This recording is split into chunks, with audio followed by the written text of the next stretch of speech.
Il 9 marzo è stata una giornata indimenticabile per chi ama il ciclismo storico.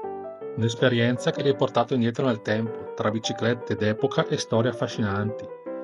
Anche se io non possiedo una bici d'epoca e non partecipo di solito alle ciclostoriche, è stato comunque bello pedalare vicino a chi vive questa passione.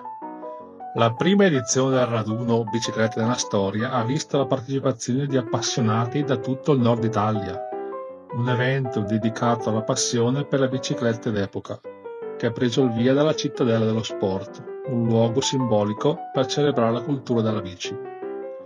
Al punto di partenza erano esposte bici d'epoca, autentici pezzi di storia. È stato affascinante osservare da vicino questi modelli, ammirare i dettagli, ascoltare le storie di chi li possiede e immaginare quanta strada abbiano percorso nel corso degli anni. Ogni bici aveva una storia da raccontare, un pezzo di passato riportato in vita.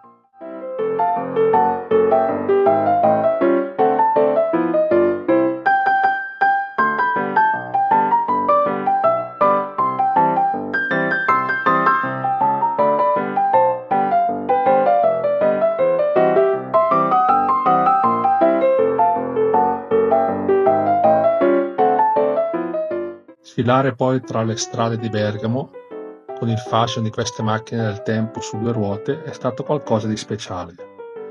Lungo il percorso, le persone si fermavano a guardare, a scattare fotografie e a commentare con stupore ed entusiasmo. Sentire gli apprezzamenti dei bergamaschi e dei turisti al passaggio del gruppo mi ha fatto percepire quanto la bicicletta, in ogni sua forma, sia un mezzo che unisce e racconta storie.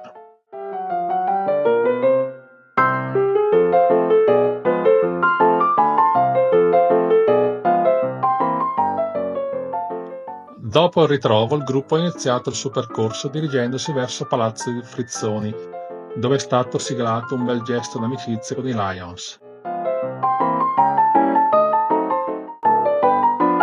Scatta sui pedali!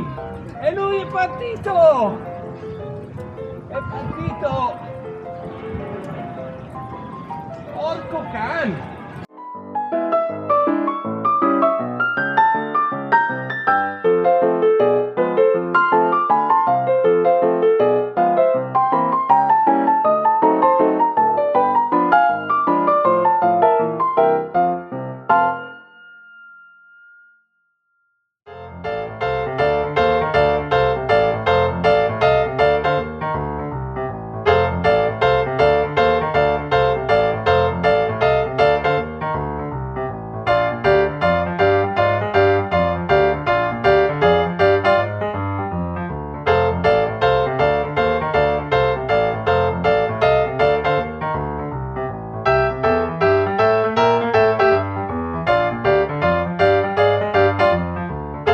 La tappa successiva è stata Piazza della Cittadella, nel cuore di Città Alta, luogo ricco di storia. Qui una guida UNESCO, il professor Gervasoni, ha affascinato il pubblico con una lezione dettagliata sulla nascita delle fortificazioni bergamasche. Il Colleoni è stato un grande capitano di ventura della Bergamasca, ci sono molti luoghi legati al Colleoni, bisognerebbe arrivare in Piazza Vecchia, lì c'è la cappella Colleoni, fatta costruire da Colleoni per la sua sepoltura e poi quella anche della figlia. E poi di Colleoni ci sono tanti castelli, il più famoso è il castello di Malpaga, che raccontano di questo capitano di ventura. Siamo nel 1400, quindi un po' prima la costruzione delle mura. Esatto, no, le mura veneziane vanno dal 1561 al 1588.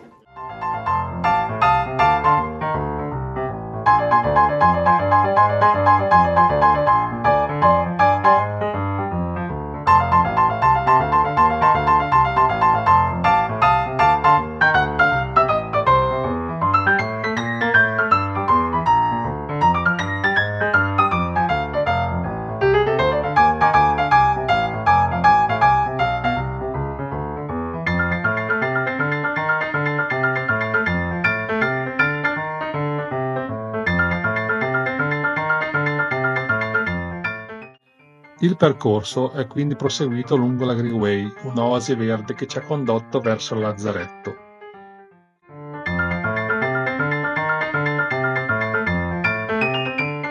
Qui il professor Dal Covolo ha parlato delle strutture sanitarie utilizzate nei periodi di pandemia, raccontando quanto siano state cruciali nella storia della città. Parto da lontano, da una parola che non avete mai pensato fosse l'origine della parola Lazzaretto.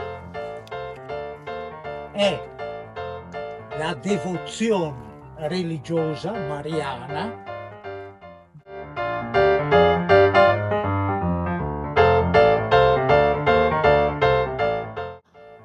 Una tappa speciale poi è stata quella presso Chorus Life, dove Decathlon ha premiato tutti i partecipanti con gadget e buoni sconto. Un momento di festa e condivisione, dove la passione per il ciclismo ha unito tutti.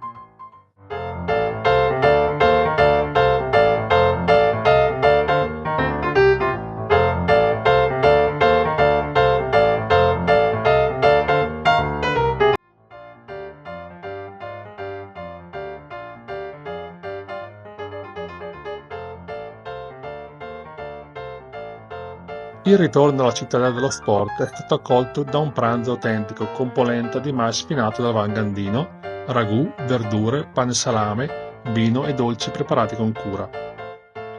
Un modo proprio perfetto per concludere la giornata. Personalmente, questa esperienza mi ha fatto riflettere su quanto il ciclismo d'epoca non sia solo una questione di biciclette antiche, ma anche un modo per riscoprire il territorio in un ritmo diverso, per ascoltare le storie di chi tramanda questa passione per sentirsi parte di una comunità. Anche senza bici d'epoca ho potuto rivivere tutto questo e di certo non sarà l'ultima volta. Il prossimo appuntamento è il 4 maggio con la Train Bici Vintage a Treviglio, non mancate!